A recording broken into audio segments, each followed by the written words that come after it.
Welcome to Card Corner. These are the cards. That's the corner. Today I'm going to be opening these, the Dark Crystal trading cards, based on the 1982 Jim Henson movie. I also checked out this movie, so it's going to be a bit of a review in combination with a pack opening. The movie, I would say, is pretty good, but it relies very heavily on the costumes or like the puppetry, and I feel like it kind of like bases sequences on these effects that they've already established rather than having like a really good plot. So it kind of just flounders around a lot, and the um the effects though, which is good for the card purposes, they did look pretty good, except for the main character kind of looked a little odd. I would say that I have a similar criticism for like Labyrinth, the other Jim Henson movie. There's a lot of like sequences that are sort of like strung together where they go on like an adventure, but then it's like very segmented. So here we've got the Teeth of Skresh. Landing safely at the bottom of the ravine, Jen and Kira notice the face of a gargoyle with fangs and bulging eyes, carved into a huge rock. Foul water trickles out of the gargoyle's mouth. They have found a secret entrance to the castle. So they had to like sneak into the dark crystal. These cards are quite a bit different. They've got like these rounded edges, more associated with playing cards.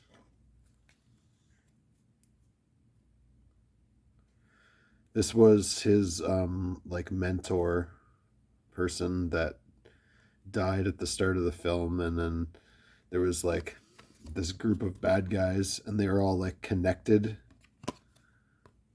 to this guy. Like, it's sort of hard to describe the plot, like, and it didn't really matter that much anyway. Ursu, the dying mystic master, sets before Jen his quest to discover the secret of the dark crystal and restore its light. Jen must find a crystal shard and return it to its rightful place before the great conjunction when the world's three suns become one. So not these guys, but the guys that they were linked to were trying to gain everlasting life using the dark crystal when the three suns all line up together. This is the main character, and I think that they could have probably workshopped his look a little bit more. Jen at Pod Village. It's not long before the merrymaking begins. Soon the house is shaking with shouting and clapping and singing and dancing. Never has Jen been so happy. No longer feeling shy, he takes out his flute and plays along with the ruckus band. And it was Jim Henson himself that controlled the puppet. These guys like sort of helped save them, but basically everywhere they went, because they had this crystal shard with them, the bad guys would just follow them around and kill all the what is it? Skektek, the scientist, learned the art of creating beams of light from the dark crystal, which he then burns into the eyes of the pod captives, making them living ghosts. After the light strikes them, they become perfect slaves. Then they also had this like chair that they would strap these guys onto and like suck out their essence, which ended up in like this liquid form. I think that's another thing that like sort of contributes to this movie is I don't think it did very well at the theater, is that the identity, it doesn't really know if it wants to be a kids movie or an adults movie. Like, just by looking at it, you'd probably say like it kind of seems like a kids movie, like puppets and this, like with this guy and stuff, but it's very dark, and like they're torturing people and people getting stabbed, and it's pretty scary. I wouldn't say it's for young children, but I never did see it as a kid, but I think that it would have been fun to watch if I was like maybe like 8 or 9. The Gartham, having defeated their Landstrider attackers, pursue Jen and Kira to the edge of the ravine. The Gelflings have nowhere to run, nowhere to hide. And I will say there was a lot of different creatures. Like it looks like they put so much work into the material effects of the film.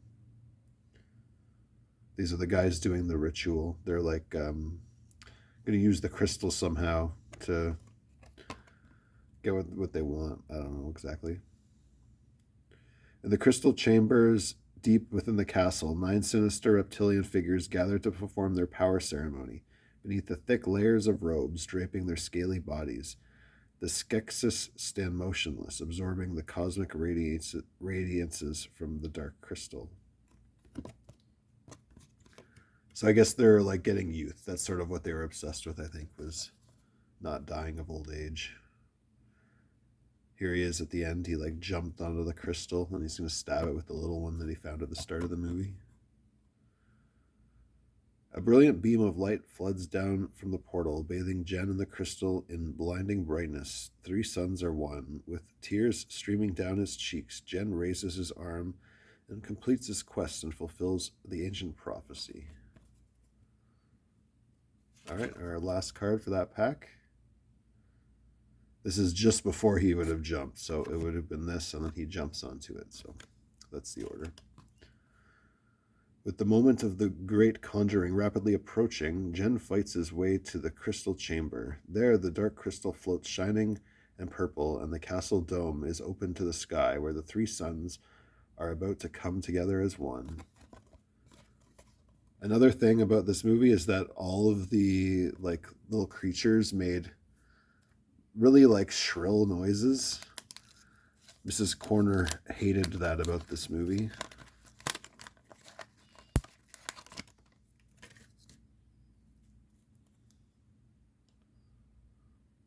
All right, looks like these were the guys that I think that they were the good guys, but they were like also inexplicably like connected to the bad guys.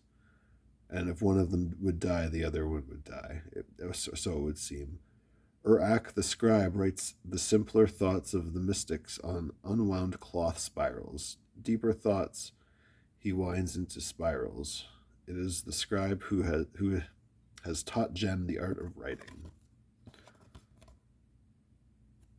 Jen, the main guy, lived with them.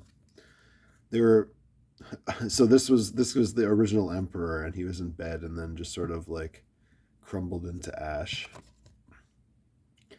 As the jeweled scepter rolls out of the dying emperor's hands, Skeksil the chamberlain extends his long talons, stretches out for it.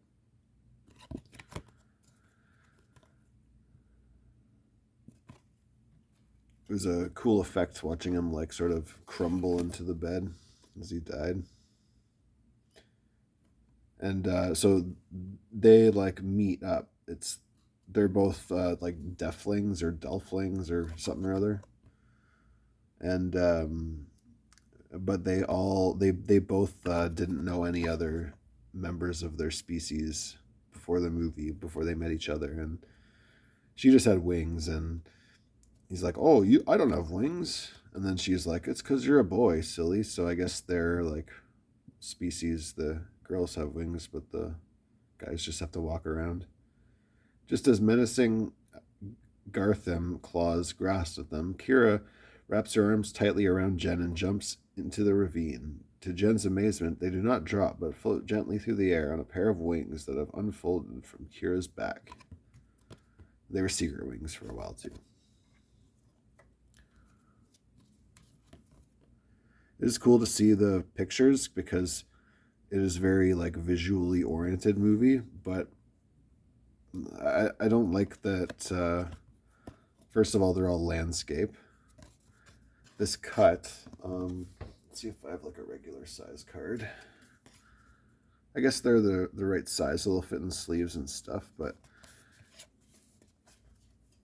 they're kind of like it's just scenes from the movie. I kind of wish it was like maybe like the X-Files one and the Star Trek one had like special effects and behind the scenes stuff, which I think would have been cool for this movie. The Gartham master, humiliated by Gartham's failures to correctly carry out his command, orders the scientist and the slave master to take Ahura to the Chamber of Life, the scientist's laboratory. They like strap him down on this chair and suck out their life. Oh, we got a portrait one.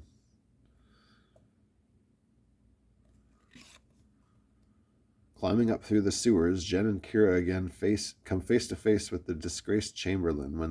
When his renewed promise of friendship is rejected once more, he attempts to kill Jen, then drags Kira to the council chamber. So at the start, when the Emperor died, two of these guys like engaged in some sort of ritual to see who would get the Emperor, and he lost, so he got like disgraced, and then he like found them to be like, oh, I'm gonna help you, but really he was gonna like turn them in so he could regain his favor with the rest of those guys. And this is one of the first people that he visited, and he got the crystal shard from him, her, I don't know. In the banqueting hall, the Skeksis are seated at a long table, gorging themselves. A troop of Garthim enter and place a bulging, wriggling sack onto the marble floor. To the surprise of all, Ahura, and not the Gelfling, emerges.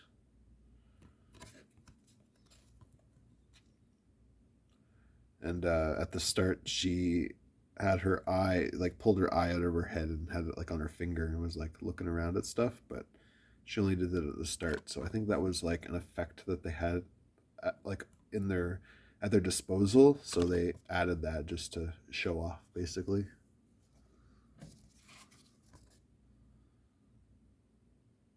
I think that's probably my favorite card so far. Mystic and Skeksis merge into a single being, an Urskek, and Urskek touches Kira's back, healing her wound. Jen and Kira watch as Urskeks are drawn into the crystal on beams of light. By healing the crystal, Jen restored harmony and goodness to the world. They like fixed the issues at the end. So these are like the good guys that are connected to the bad guys. They were like spent most of the movie like trucking along, going to where the bad guys were. Outside the castle entrance, Garthim form a solid line of defense. As the mystics approach the entrance, they raise their voices in a 9-tone chant. The Garthim lower their claws and shuffle meekly away, allowing chanting mystics to pass through. Yeah, they would all like one at a time go like, oh, and then when there was 9 of them, it made like a resonant effect. Last pack.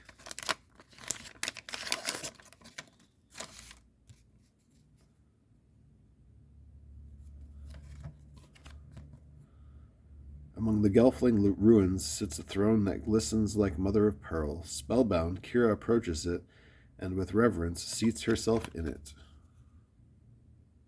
Sitting on the throne. Oh, all right, we got this one before. So now is a good time to mention if you want to trade, we do trades here. You can find the information about that, how to do that on the about page of the YouTube channel. Just send me an email and we can hook up a trade. Yeah, you can get this Kira's Capture card or 2 if you really want both. And I think it's another double here too. Yeah, it looks like, oh, just a couple more doubles. And these are the land striders, like a guy on stilts on his hands, and they rode them around. Coming to the crest on a cliff, Jen and Kira spot Garthim returning from the raid on Pod Village and carrying a cage crowded with wailing pod captives. At Kira's command, the Landstriders sprint down and At Kira's command, the Landstriders sprint down the steep rocky slope and attack the Garthim. They were apparently running fast, but it looked kind of funny. A little awkward. Everything in this movie kind of moved awkwardly. I'd say overall these like evil bird guys are probably the best part. They had all of them looked different, and they just looked like kind of gross and weird. But like especially when it came to the forest and the world, there was so many different little animals running around. Looks like they spent so much time working on it. Skekzok, the ritual master, with his unmatched knowledge of symbols and the rituals, might have been a formidable contender to the throne, but he had never given any indication of desiring it.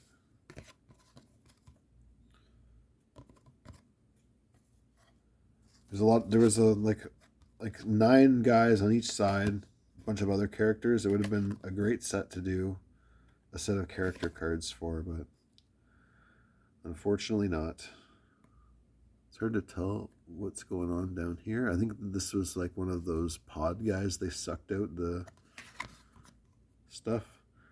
Skekna, the slave master, is purely and openly evil, but without him, the work of the castle would never be done. Overseer of all pod slaves, he delegates the tasks each must perform and the skeksis to whom each must report. All right, guys, that's the last Dark Crystal card. It would do me a favor if you would like the video, subscribe if you haven't already, share this video with a friend, leave a comment. Let me know if you've seen this movie, what you guys think of it. If you guys like it a bit more than me. I thought it was pretty good, but like I said, the plot was, and like the acting and stuff was kind of clumsy, and seemed like it did take a back seat to the effects, which is fair enough for a movie like this. So those were cool, but it wasn't without its drawbacks. Anyway, this has been the Dark Crystal in the Card Corner. Take it easy.